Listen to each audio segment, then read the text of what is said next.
Okay guys, I just bought this piece of land a few months ago, and today's April 22nd, and we are gonna get planting it. It's 107 acres total, but there's about 80, 90 tillable acres here. But throughout this video, I'm gonna go and show you guys how much I paid for it, kind of give you guys the info on it, and maybe talk about why maybe now isn't a terrible time to be buying land. I really haven't bought land since a couple of years ago, since 2020, 2021 is really when I bought land. We're gonna get into it, we're gonna get planting it. We've got rain coming at like 1 p.m. It's 6:30 now.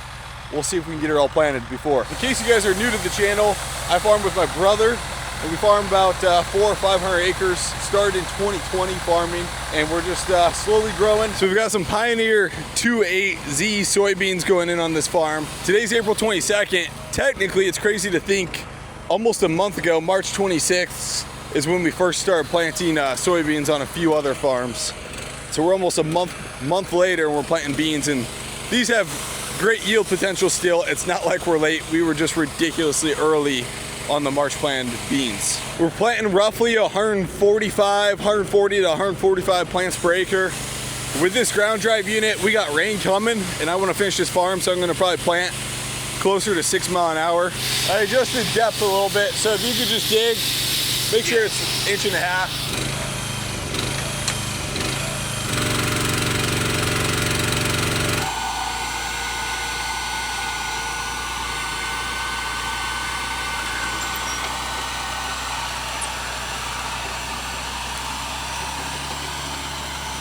All right, so Grant made a depth adjustment. We're trying to shallow it up. That's where they were. It's 1.5 inches. I'm just gonna go through them all. It's only 12 rows, make sure they're all planting. It looks good. Every row is planting. Grant's tractor and monitor would tell him that, but it doesn't hurt to double check. And then depth looks good.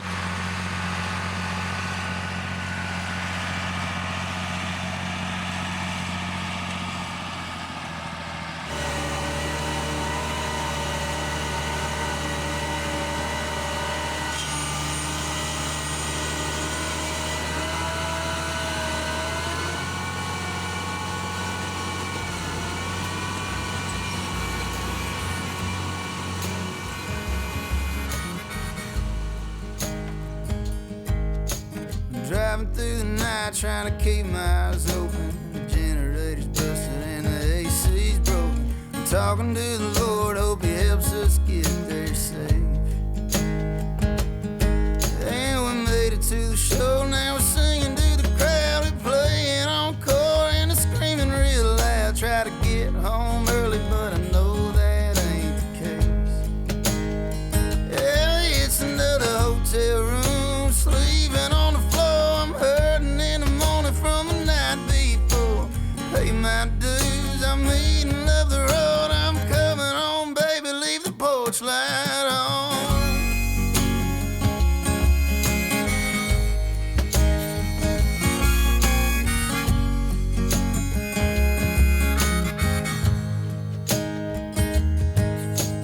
Breakfast in the morning from 7 to 9, but we just can't seem to wake up in time. Grab a cup of coffee and we're up. Okay, so there's two pieces to this farm. We got the first small piece done. It looked like it was about 22 acres. That doesn't include the grass there, just the plantable portion. I'm folded up, and to the other side there's a creek that divides it, and the other side's probably 80 acres, 70, 80 acres over here. So this is the good going piece. Super nice slope across this farm. What you really want is a slope that drains and sheds water. Always sheds water, not takes on water, and this farm does that. This farm will produce with any other farm I own. You need something that sheds water, but doesn't have too light of soil where it's eroded over the years. And this seems pretty good. So we're gonna unfold the planter, and hopefully the rain holds off.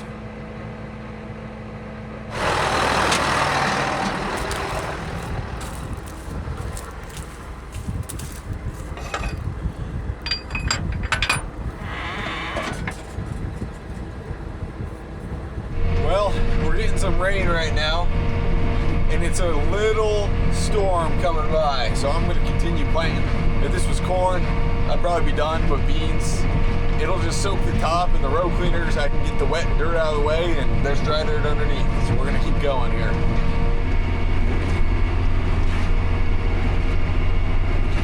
basically we have like 2 hours after this before the big rain hits, and this is just a little shower coming through. So I'm just like, screw it, we're gonna keep going for sure.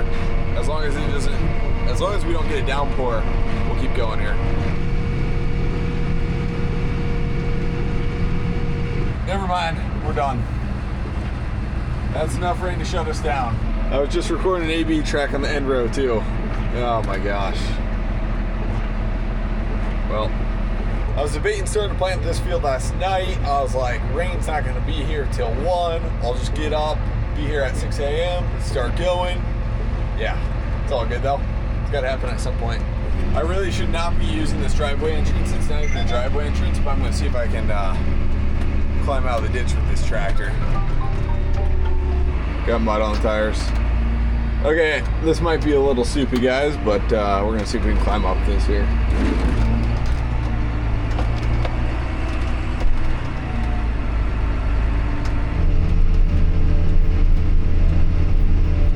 Just getting back to Mark's shop now, and you can see I've got a bunch of dust coming behind the planter. They completely missed the rain over here at the shop. It looks like all I need is probably an hour and a half, or 2 hours, and I can go plant the rest of that farm. That's delusional of me thinking we can get it in, so we'll see. Okay, we are back planting about 2 days later, and we got about an inch of rain on this farm. 2.5 days later, inch of rain on this farm. We're back planting. I found some dust. Everything's planting good, perfect conditions. It's actually drier than I thought it was going to be. I started planting today because we got rain coming tomorrow, which is a Monday. So we have about an inch and a half of rain potentially coming tomorrow. And obviously we've got good conditions behind me, got dust behind me. So we've got about half the farm worked. We've got about 40 acres left, technically. And we're doing about 20 acres an hour at this speed. As we're going up and down these rows, this is the easiest part of the farm. I'll talk a little bit about like kind of my journey getting started farming and farmland prices and I don't know, just kind of my experience with it. So in case you guys are new to the channel, I started farming, this would be my 6th season. The first year I went and bought 3 different farms, and when I was buying those farms, it was tougher times, but the sentiment was switching. So it was early 2020, the sentiment was switching to some very good years coming up once I started buying those farms. So very lucky opportunity to be buying when the sentiment was down on farming, and then growing into a time of a couple of good years. So extremely lucky timing. And I bought those 3 farms down in kind of more southeast Iowa area, and then farmed there for about like 3 or 4 years. I started selling those farms and buying ground in this area, which is more the central Iowa area. So I 1031 those farms, sold all those farms, 1031 them for ground in this area. And since I had bought those farms and sold them, the first 2 farms I bought increased in price about 60% in 2 or 3 years from once I bought them to once I sold them. The last farm increased only about, I gotta do the math, but probably only about 20 or 30%, which I basically didn't get as good a buy on that last farm. So at the end of the day though, it would have been really good returns if I would not be farming, if I just flipped the land and paid the taxes and just took it to cash or something like that. Would have been really nice returns, but I'm farming. So I rotated it into ground more in central Iowa, and I paid a 50-60% higher price on this land compared to if I bought it 5 or 6 years ago. So that's where we're at today. Sorry, there's 2 big waterways on this farm, and we're on end rows, and I gotta turn around as we're talking. And right now today, or this spring, I added technically an additional farm from since when I've traded them. So this is 107 acre farm, and it's honestly probably the cheapest farm I bought on a $1 per CSR2 index, which is basically per soil quality point. It's the cheapest farm I bought in this area. So all my other farms I paid anywhere from $145 to $165, $1 per CSR2 point. This one kind of came in right around, depending on how you factor it, $115 to $120 CSR2 point. So a significant discount to some other farms. It is a little bit rougher. It's farmed in 2 different places. On a fertility standpoint and on a producing standpoint, I'm fairly confident that this farm will produce just as good, or if not better, than any of my other farms currently. What I always want in a farm, at least in this county, is I want a dry acre that sheds water across it. This farm has that, and it has nice, gentle slope across it, which is personally what I want. I really don't want a flat farm that has potholes. I have some of those, and I don't like them. I don't like them. You pay too much money for them. You pay too much money for high organic matter, black soil, and the underrated farms are the ones that have some roll to it, in my opinion. And that's what this farm is. I will say, as a young farmer, it seems like you always hear the term that like there's no land available. It's like extremely tough. It's extremely tough to find the right piece. And it's probably pieces like this that are really rough, something that somebody's not really wanting, but in my opinion is going to produce just the same as any other farm around here, that are really probably the opportunity farms for young farmers to take a look at. I know this one was sitting on the market for 2 months. I saw it back in September, and I was like, okay, that's kind of an interesting farm. If it comes down on price, I'd probably be interested. Sat on the market for 2-3 months. They dropped the price on it, and then I kind of just started low, and we worked our way up, and met at a certain price point on it. I've always been of the opinion that like when you're getting started young, like some of these farms are probably the farms to go after. You put a little sweat equity, clean them up.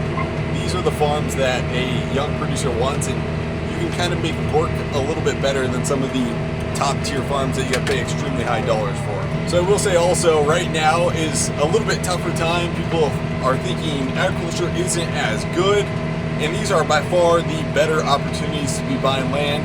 It seems like there's more deals available. When there's negative sentiment, it is by far the better time to be buying land. So this opportunity worked out really good when times are a bit tougher compared to the last 3 or 4 years. A little bit better deal, lower price.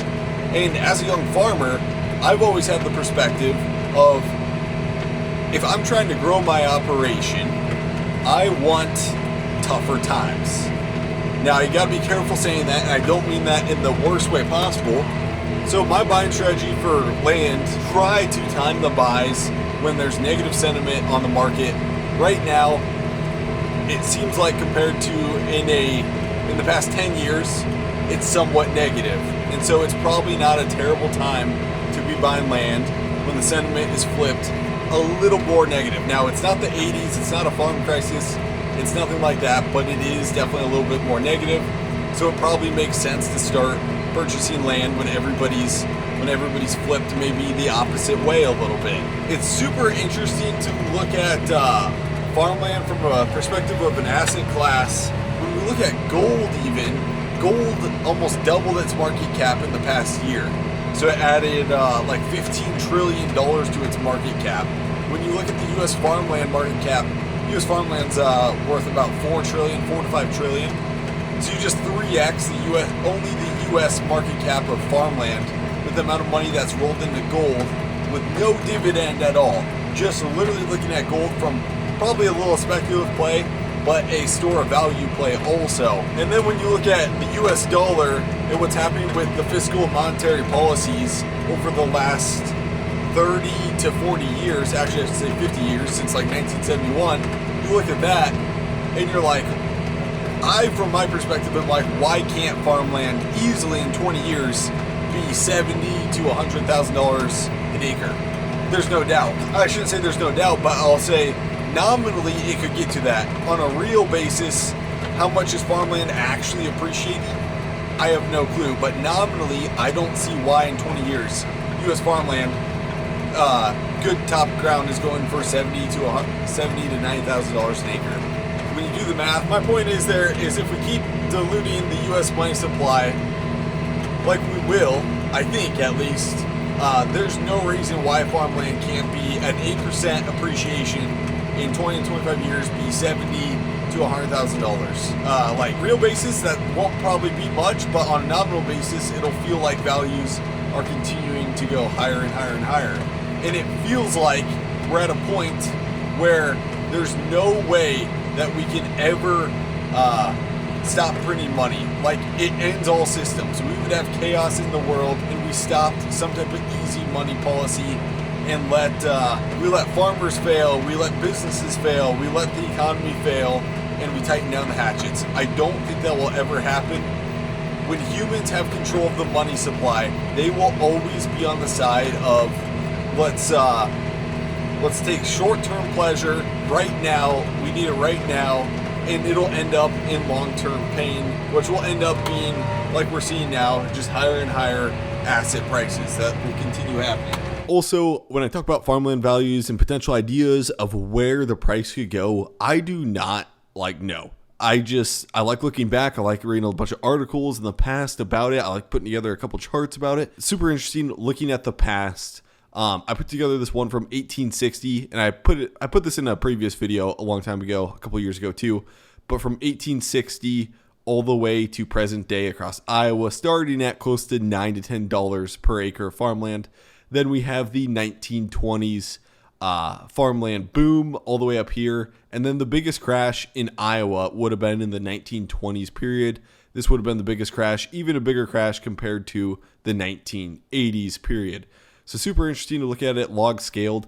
I should run a calculation of what the average return is from this time period. We don't truly know how much the dollar got diluted during this period. Obviously, we were at a gold standard for a period during this. Since 71, we've technically been off the gold standard. The dollar has been diluted at a higher rate, most likely than this period here. So I don't know that fact. It's always something to keep in mind that the dilution of the dollar really affects and really plays with the mind when you think about farmland values. One quick note here, 1920s farmland bubble. This is insane. Just looking at we went all the way from like $270 per acre in Iowa all the way down to like $60 to $70 per acre in Iowa. That would be insane if we had something happen today. Maybe we do have something happen like that, where we go from an insane price and have a bubble like this down to here, and maybe that's what we're in right now. You never know. Here's 1919, a quote from a Tama County young farmer. Do we think land values will advance as much in the next 6 months as it did in the last? Nobody knows. Great.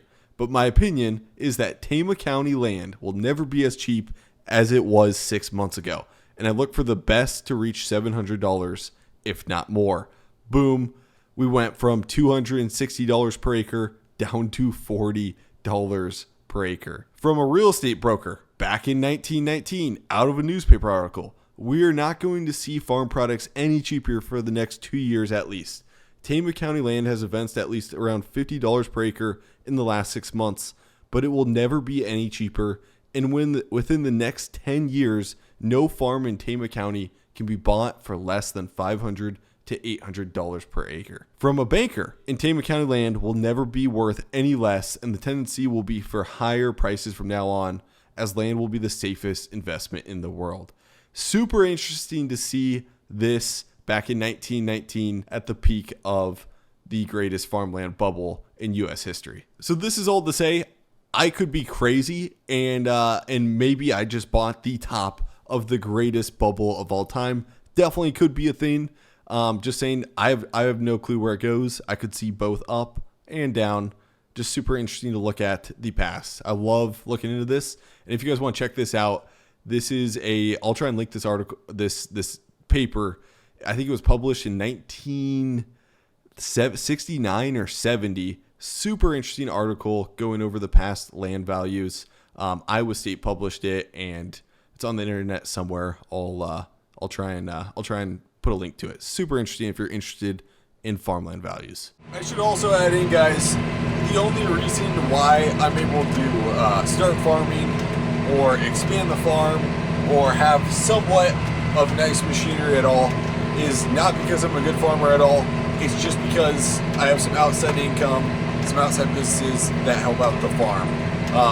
It would not be possible, at least for me, and I would not get into farming if I didn't have that outside income. Because it may look like I'm potentially doing well if you add another farm or something like that.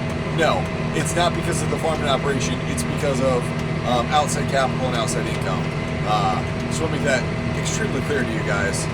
So I do not mean to brag at all or talk about this when I talk about farmland. trust me, I'm not the best farmer out there. There's no doubt about that. So we're done planting this farm. Put her in transport, fold her up, and get heading home. Well, she is all done, planted. We're heading home. I absolutely love the roll of this farm.